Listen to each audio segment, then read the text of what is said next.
മലപ്പുറം കാളികാവിലെ കടുവ ദൌത്യത്തിനായി എത്തിച്ച കുങ്കിയാന പാപ്പാനെ ആക്രമിച്ചു. കുഞ്ചു എന്ന കുങ്കിയാനയുടെ പാപ്പാൻ ചന്തുവിനെയാണ് ആന എടുത്തെറിഞ്ഞത്. ചന്തുവിന്റെ കഴുത്തിന് പരിക്കേറ്റു.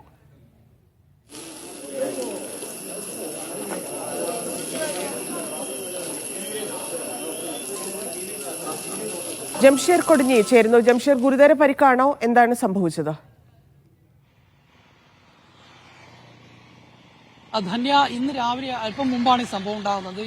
കുഞ്ചു എന്ന കുങ്കിയാനയെ കുളിപ്പിക്കാനായി അതിന്റെ അടുത്തേക്ക് പോയ സമയത്തായിരുന്നു ഈ പാപ്പാനെ ആന ആക്രമിക്കുന്ന ഒരു സാഹചര്യം ഉണ്ടായത്.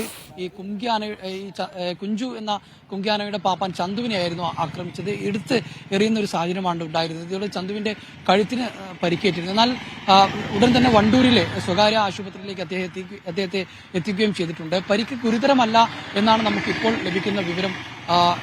അദ്ദേഹത്തിന്റെ കഴുത്തിനാണ് പരിക്കേറ്റിരുന്നെങ്കിൽ ആ പരിക്ക് അത്ര ഗുരുതരമല്ല എന്നുള്ള വിവരമാണ് നമുക്ക് ലഭിക്കുന്നത്. അതോടൊപ്പം തന്നെ കടുവ കണ്ടെത്തുന്നതിനുള്ള ദൗത്യം ഇപ്പോൾ ഇന്ന് അത് വീണ്ടും തുടർന്നിരിക്കുകയാണ്. പ്രത്യേകിച്ച് ക്യാമറയിൽ കഴിഞ്ഞ ദിവസം കടുവയുടെ ചിത്രം പതിഞ്ഞൊരു പശ്ചാത്തലമുള്ളത് കൊണ്ട് തന്നെ ഇന്ന് ആ ക്യാമറകൾ മാറ്റി സ്ഥാപിക്കുന്ന, അതായത് ഈ നേരത്തെ കടുവയുടെ ചിത്രം പതിഞ്ഞ ആ ഇടങ്ങളിലേക്ക് കൂടുതൽ ക്യാമറകൾ സ്ഥാപിക്കുന്ന ഒരു സാഹചര്യമുണ്ട്. അതോടൊപ്പം തന്നെ ഇന്നലെ വെച്ച് ക്യാമറകൾ എല്ലാം തന്നെ കൂടുതലായി ഇന്ന് പരിശോധിച്ചുകൊണ്ടിരിക്കുകയാണ്.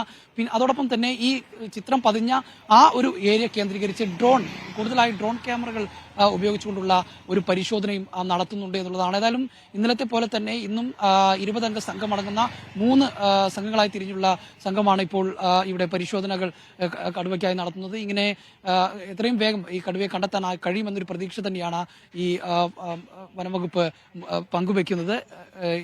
ഇന്ന് വ്യാപകമായൊരു തിരച്ചിൽ ഉണ്ടാകുമെന്നും അവർ പറയുന്നുണ്ട്. ധന്യ. ശരി ജംഷീർ.